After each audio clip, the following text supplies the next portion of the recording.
Bem-vindo, querido irmão, bem-vinda, querida irmã. É o nosso programa Em Comunhão. É a nossa mesa redonda, é o momento em que a gente se debruça sobre a Bíblia Sagrada, procura conhecê-la um pouquinho melhor, né? E esse conhecimento no sentido bíblico, de experimentar, de deixar aquilo entrar dentro do nosso coração. E nós já conversamos em vários programas sobre o grande profeta Isaías. Ele está entre os profetas maiores. E esse profeta, ele continua muito presente na nossa igreja hoje, muito presente na liturgia. E é tão importante que a presença do profeta, as leituras que a gente ouve, que muitas vezes passam até desapercebidas, que a gente perceba, não, o que esse profeta está dizendo para nós hoje continua válido. Não foi somente para o tempo dele, mas também para nós. E para a gente se debruçar, é tão bom que a gente possa contar sempre com alguém que possa nos ajudar. E eu tenho aqui mais uma vez, com muita alegria, o Padre Friso, professor do nosso ITESP, Instituto Teológico São Paulo. Padre Friso, seja bem-vindo. Grato, Padre Ulisses, ao pessoal da produção, sempre atenciosos comigo. É uma pena hoje não termos aí o nosso grande mestre, Padre Domingos Sávio. Então nós vamos hoje... Nós dois temos que dar conta do recado aí, Se Deus quiser, viu? Você vai dar conta aí. Assim como o São Paulo foi campeão sem o Daniel Alves, nós temos hoje que fazer o melhor possível. E você está contente, hein? Mas tá bom. Não, você dá conta tranquilamente, né? Padre Domingos está descansando um pouquinho para não se desgastar demais. Então, minha gente, nós vamos conversar sobre o profeta Isaías. Veja o texto com o qual nós queremos abrir esse programa. Conversando então, já conversamos sobre o primeiro Isaías, já conversamos sobre o segundo Isaías, agora vamos olhar qual é a mensagem do terceiro Isaías ontem e hoje para todos nós. Vejam então esse versículo que vai ser recitado para vocês. Assim falava Javé: observai o direito e praticai a justiça, porque minha salvação está para vir, minha justiça pronta a revelar-se.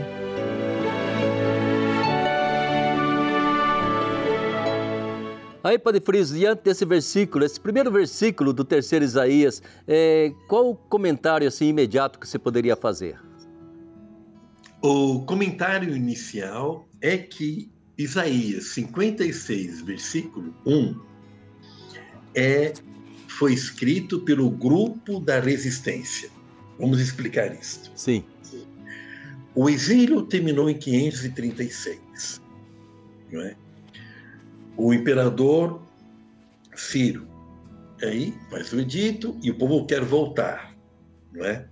E estava na Babilônia esse povo, né? Estava na Babilônia. E voltam, não é?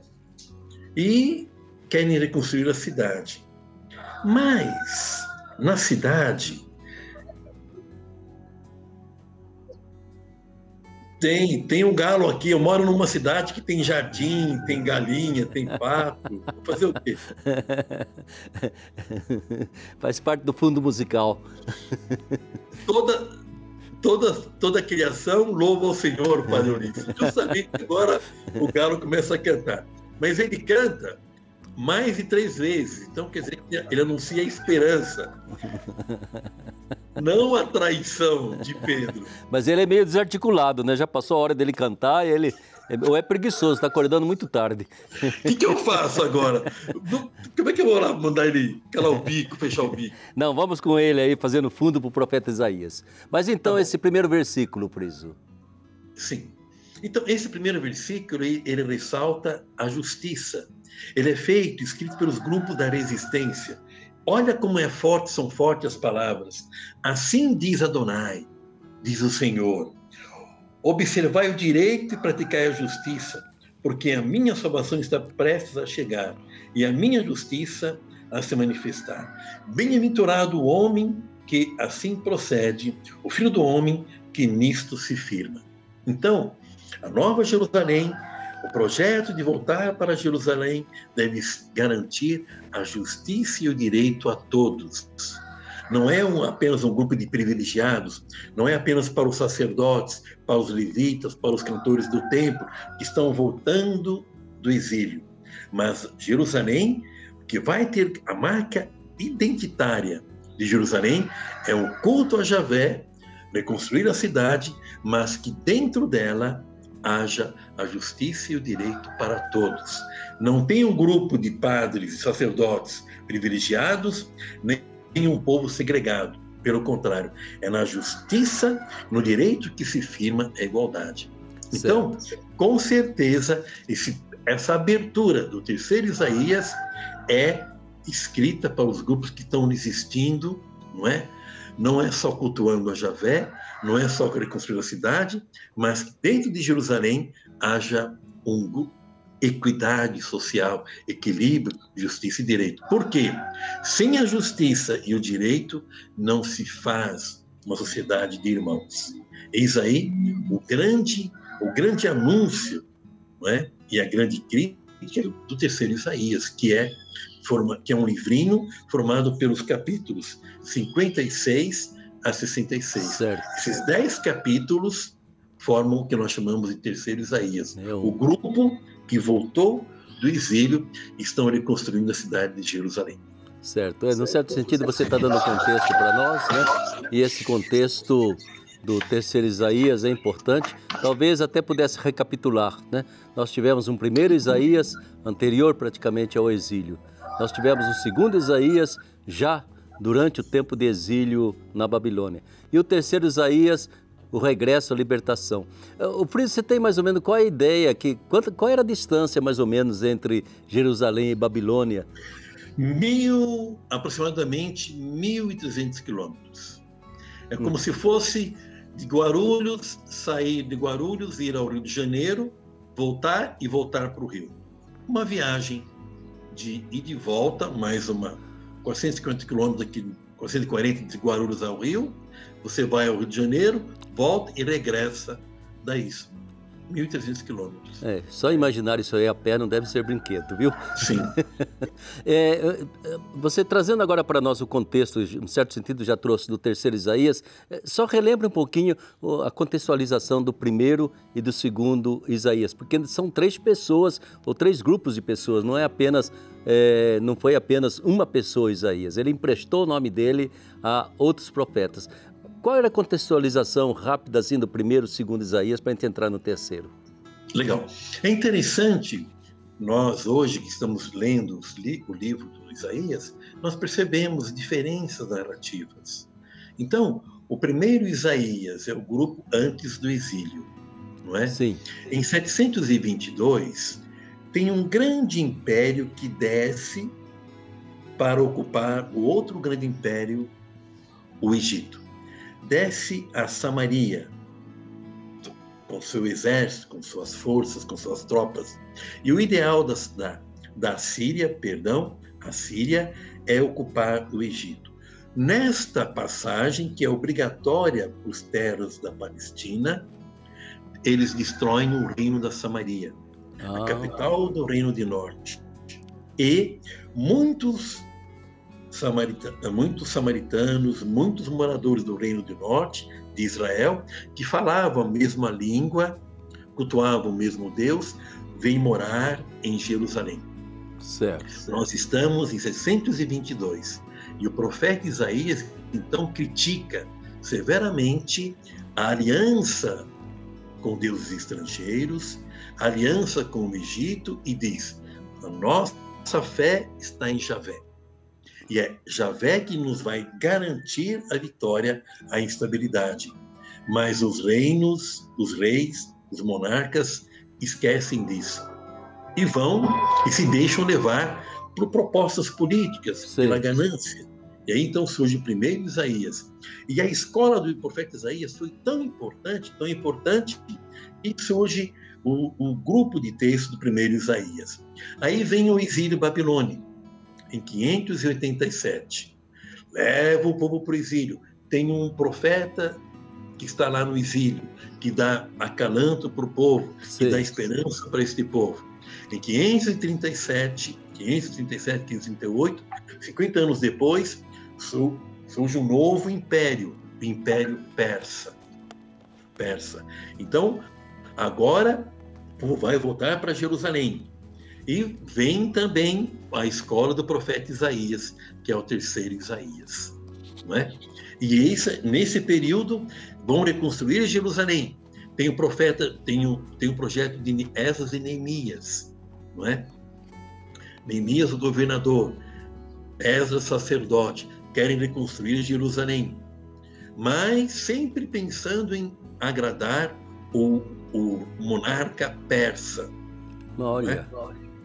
Os reis Aquemênidas, os persas, e pagar grandes tributos. E quem vai pagar esse tributo? O povo pobre, o povo que ficou na terra, o povo que ficou, agora recebe o povo que está voltando.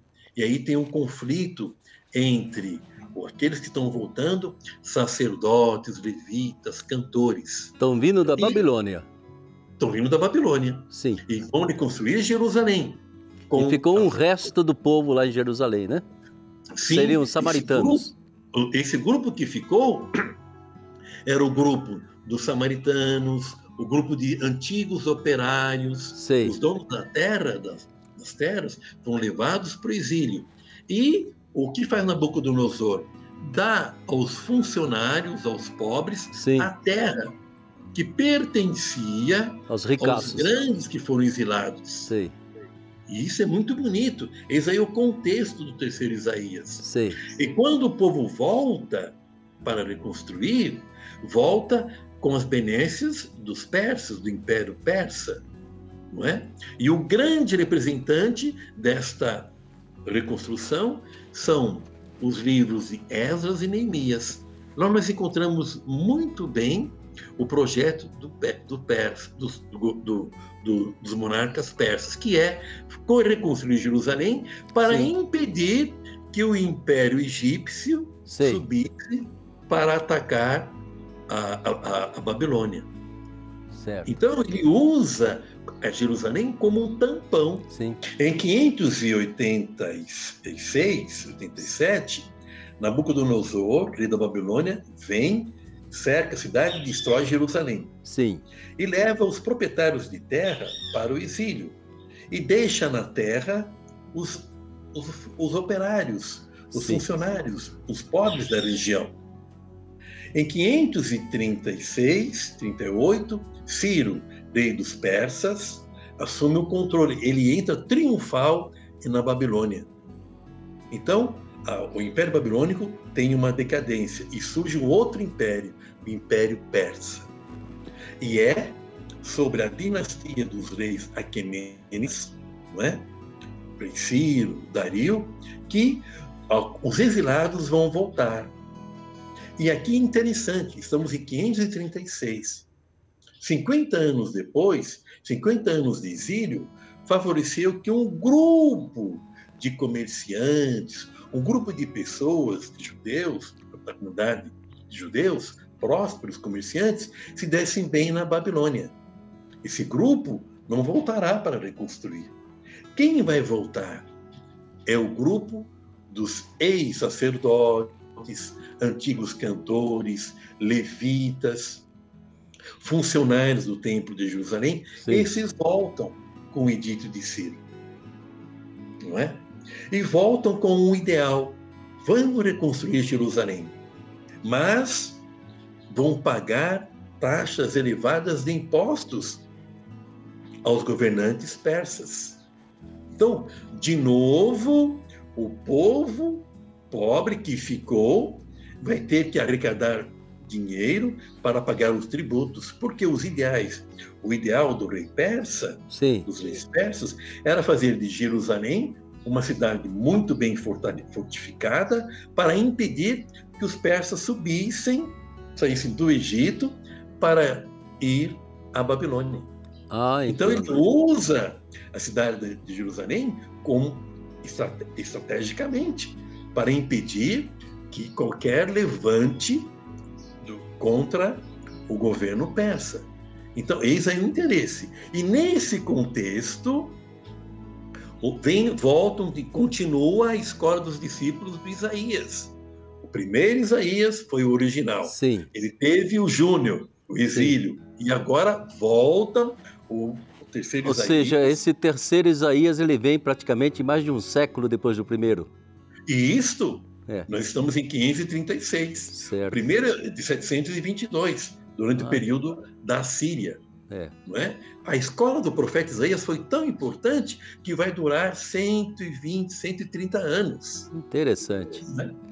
É como vocês, são discípulos de quem? Santo Afonso Maria de Ligório. Olha, você carrega no seu carisma o carisma do fundador. É a escola. A escola do fundador. Né? Os franciscanos carregam a escola de São Francisco. É interessante a analogia, porque assim também foram alguns profetas, né? Isso, é comum, não é? E nós todos somos discípulos do grande mestre Jesus de Nazaré. Exato. Se Jesus vivesse hoje no Brasil, de que ele estaria falando sobre esse negócio de CPI, de pobreza? Você viu os jornais hoje? Quase 15 milhões de brasileiros estão desempregados. Olha que situação. Não tem trabalho, não tem carteira azul, não tem como se aposentar, não é? Diretamente. E os indiretos? Não é? 21, 22 milhões de informalidades, sem aposentadoria, sem carteira de trabalho, sem PIS, sem PASEP. Vamos ver do quê? Olha a legião de pobres aparecendo. E o terceiro Isaías abre com a grande frase: assim diz Adonai, diz Javé, observai o direito.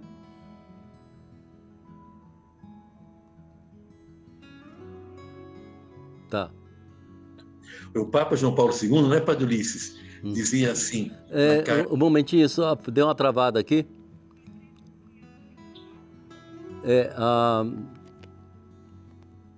Pode concluir aquela frase que você estava dizendo antes de entrar nessa nova aí? O Papa João Paulo II dizia para nós, né, na carta Labore ex exercis, o valor do trabalho. Sim. Trabalho é a chave das questões sociais. Sim. Quer saber se um governante é bom? Veja se ele está gerando trabalho. Quer saber se um governante está trabalhando, pensando no povo? Veja as condições de trabalho.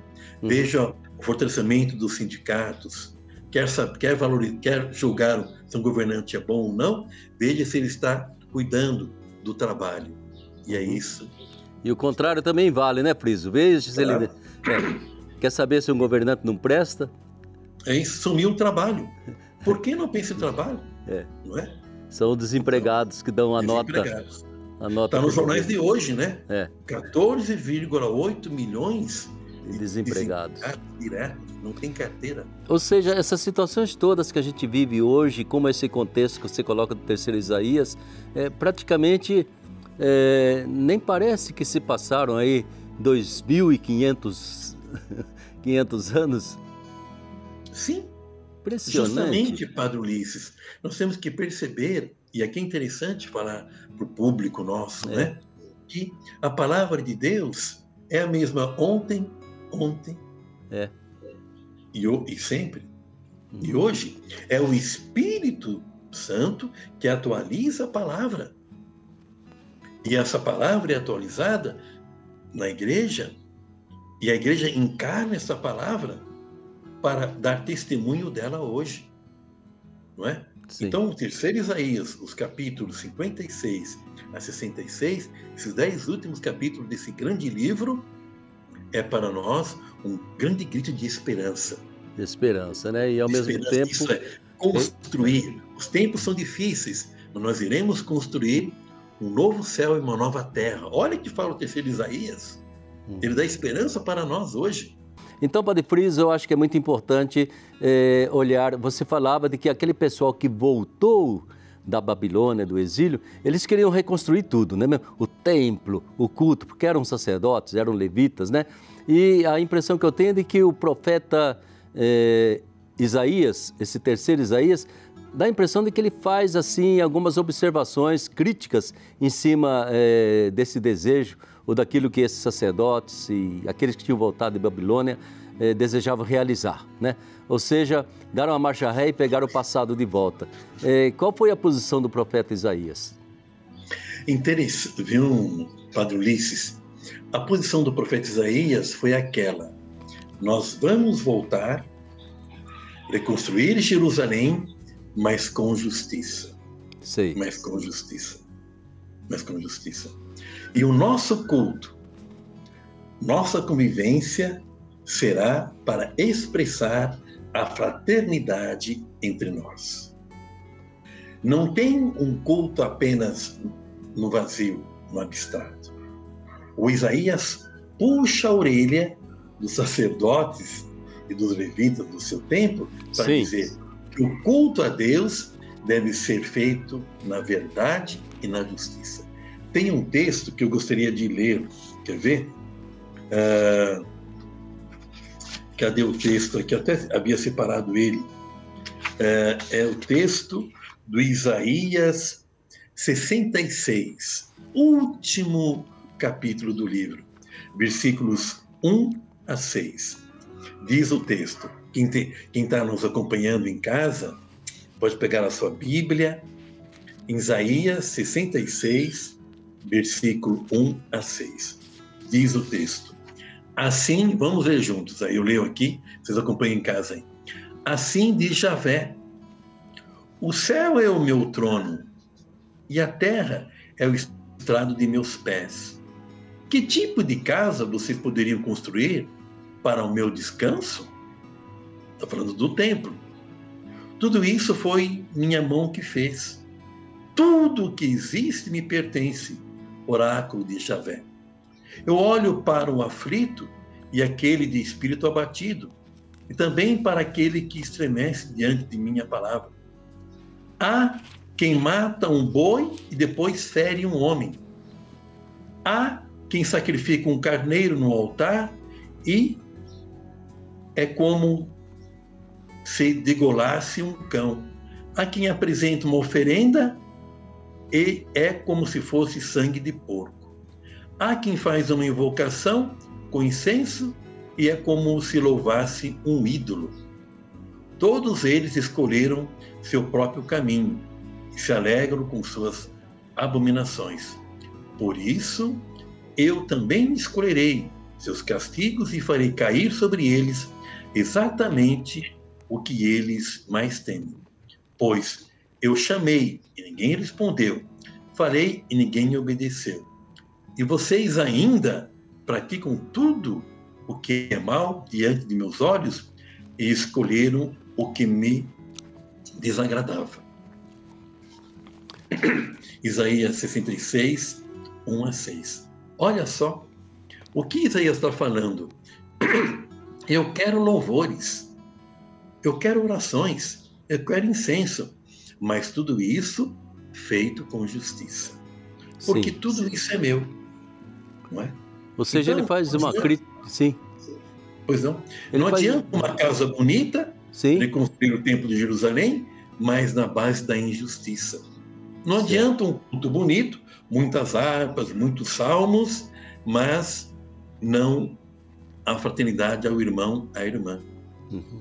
Por isso que Isaías está falando, vamos construir e para mim Jerusalém será a luz das nações. Nela todos poderão viver em paz, ninguém será excluído, nenhum homem, nenhuma mulher, nenhum estrangeiro, nem a estrangeira, porque todos vocês são irmãos. E tudo isso me pertence. Ou seja, ele faz uma crítica muito violenta àquele tipo de religiosidade de aparência, né?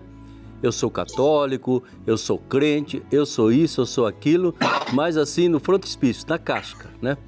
Por detrás, como diz aqui a Bíblia, está a iniquidade, por detrás está a malandragem, por detrás está a corrupção, por detrás estão os interesses materiais das pessoas, né?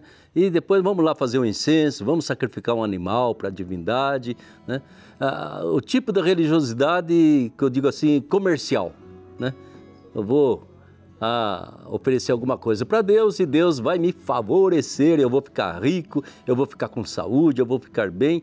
E Deus falando, não é nada disso que eu quero que você olhe para o pobre, para o infeliz, para o desvalido, para aquele que necessita.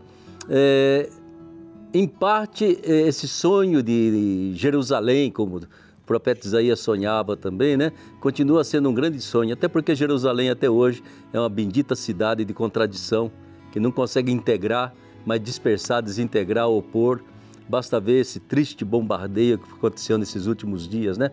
Tudo aquilo que Javé, que Deus jamais desejou, jamais gostaria que acontecesse. É sério, né, Frisa? Eu acho que a palavra do profeta, ela incide fortemente sobre a nossa história, né? Sobre o nosso Brasil, assim dito católico e agora também evangélico, né? É um tal de Bíblia para lá, Bíblia para cá, santinho para cá, santinho para lá. Cadê a justiça? Cadê o direito? Cadê a igualdade? Cadê a oportunidade para toda a nossa gente, né? O que Deus quer, a gente não realiza. O culto desligado da vida é uma ilusão tão dolorosa, não acha? E perigosa. Sim. Todas as vezes, Padre Ulisses, todas as vezes em que separamos a religião, a fé, sim, de uma vivência, caímos num poço sem fundo. Sim. Todas as vezes em que nós separamos a fé da vida, caímos numa ideologia, fanatismo, não é? Polarização. Separamos, a fé da vida, caímos numa teologia que nós conhecemos bem, chamada de retribuição.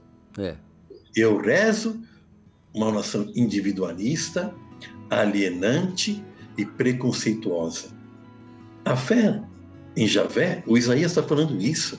Minha casa, para ela todos vão acorrer. Virão gentes do norte, gente do sul, gentes de longe, porque ali é um local de comunhão. Eis aí o grande anúncio do profeta do terceiro Isaías. Sim. Jerusalém, a cidade reconstruída, mas de comunhão, não de segregação, não é? Não de separação de pessoas, não de separação de corpos. O grito do profeta Isaías, do terceiro Isaías, está lá no capítulo 61, que é a grande mensagem de libertação para todos, em nome de Javé, em nome de Adonai, em nome de Deus. Então, isso vale para ontem, para hoje. Exato. Claro que salvando aí as análises políticas, né? Sim. Nós estamos vendo em Jerusalém nos dias de hoje, é ação política, não é? Uma política de separação entre dois povos irmãos, palestinos e israelenses, né? Certo. Eu acredito também, Frisão, você poderia corrigir se for o caso, né? Parece que o terceiro Isaías, ele já tem um olhar, assim, de um horizonte mais amplo, né? Ele não está esperando que aquele povo, chamado povo eleito do Antigo Testamento, a salvação viesse para eles. Parece que ele olha a salvação já num horizonte universal, né? É a humanidade. E não apenas um povo especial que será salvo por Javé, que terá a sua Jerusalém. A gente poderia tirar do terceiro Isaías essa universalidade da salvação? Eu creio, o senhor tem razão. Isaías 61, né, nós estamos aqui em 500, possivelmente entre os anos 450 a 400 a.C., quando esse texto foi escrito. Sim. Não é? Entre 450 e 400 a.C. Olha a beleza do Isaías 61, não é? Olha o aspecto universalista que o Isaías apresenta e que vai respingar, sabe em quem? Jesus. Ele congelou de novo. Olha só, Padre Ulisses, o Espírito do Senhor está sobre mim. Sim. Porque Adonai me ungiu, enviou-me a anunciar a boa nova aos pobres, a curar os quebrantados de coração, a proclamar a liberdade aos cativos, a libertação aos presos e proclamar o ano aceitável de Adonai e um dia de vingança do nosso Deus. E é exatamente o que Jesus cita na sinagoga de Nazaré no início da sua pregação, né? O senhor parece que, né, as ideias estão batendo, né? É. Sim, toda essa beleza, não é, de reconstruir um novo, mas não deixar nenhum irmão empobrecido, encarcerado, faminto, excluído para trás. É. A verdadeira justiça acontece a partir de baixo, dos excluídos, dos oprimidos. Se eles têm justiça, se constrói uma sociedade irmanada com justiça. Agora, se a justiça é só para um grupo de privilegiados, aí é a perpetuação da injustiça.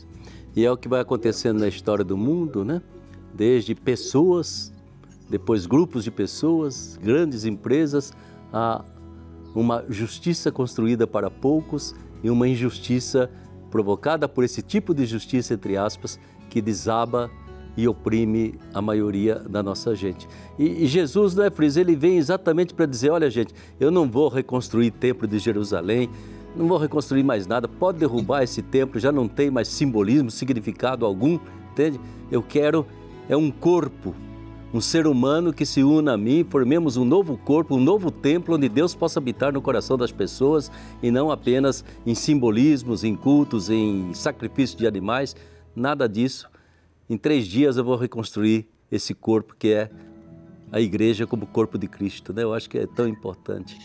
É interessante, né, Padre Ulisses, como essa universalidade do terceiro Isaías, não é, vai se encarnar na pessoa de Jesus de Nazaré, não é? O Lucas, quando começa a escrever sobre Jesus, ele o coloca na sinagoga de Nazaré, num dia de sábado, como judeu do seu tempo, não é?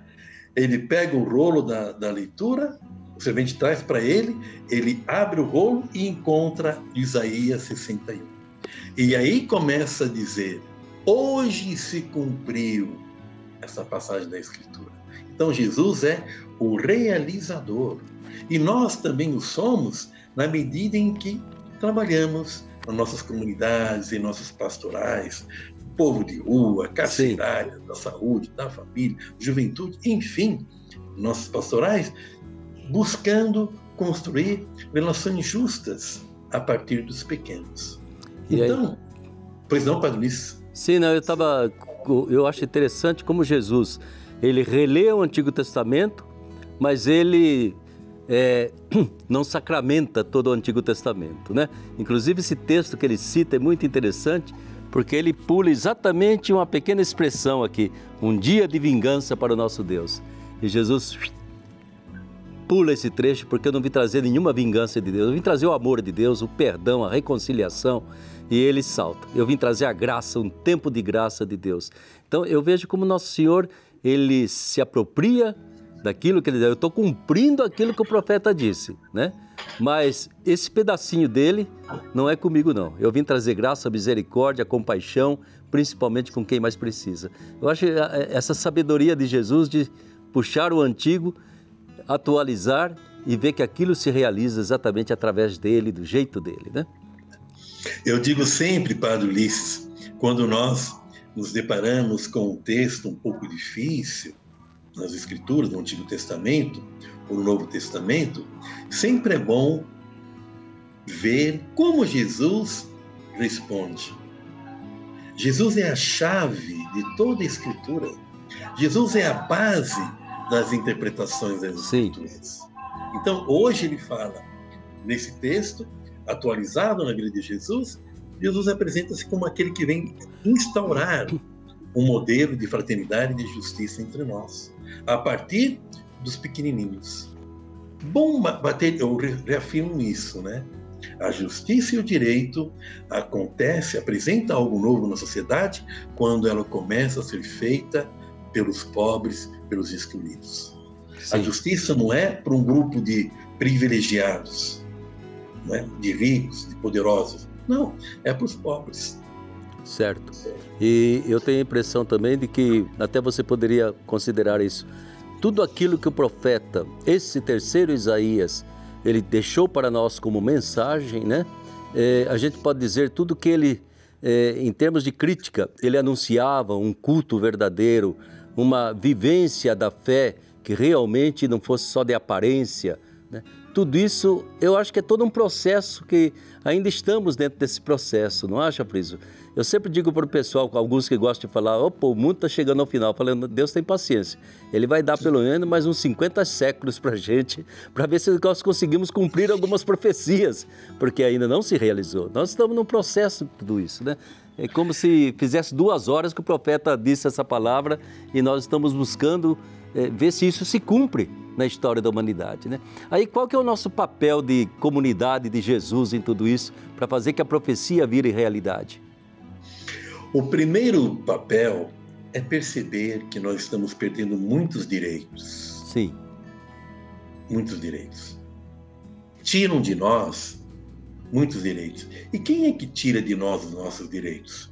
O Congresso Nacional. Uhum. Aqueles deputados que fizeram reforma da Previdência, reforma trabalhista, não é? Elevam impostos, não é? Aumenta o próprio salário. Aumenta o próprio salário. Como é que pode uma sociedade Sim. ser igualitária se eu, o senhor, quem está nos ouvindo, nós trabalhamos 4 meses e 23 dias só para pagar impostos? Sim. Padre Ulisses, como nós vamos construir a justiça? Que direito é esse? Por isso que o Brasil, nossas cidades, caminha sempre para o buraco, para o atoleiro.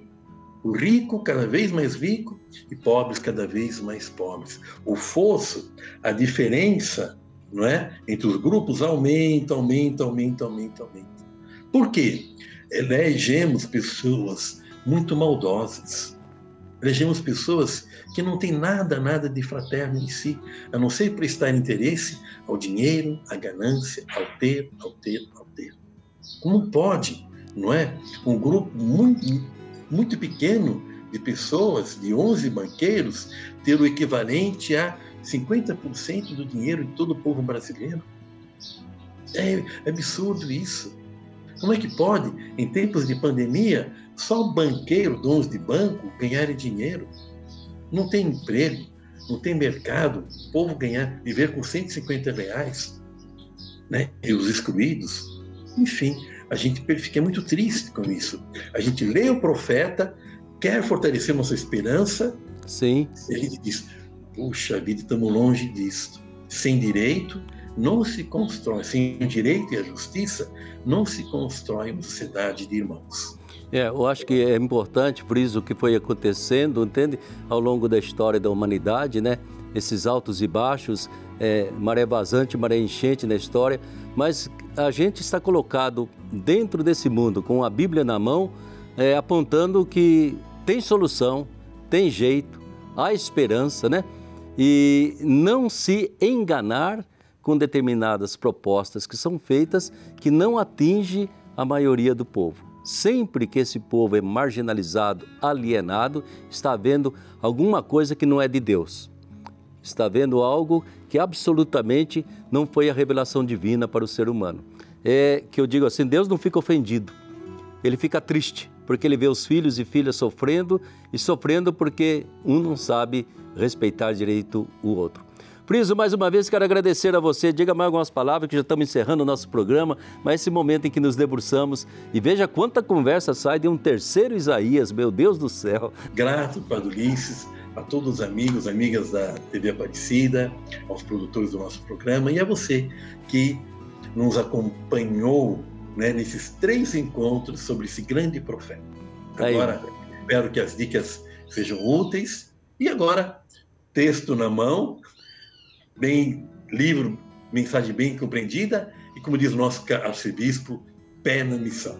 Pé na missão, né?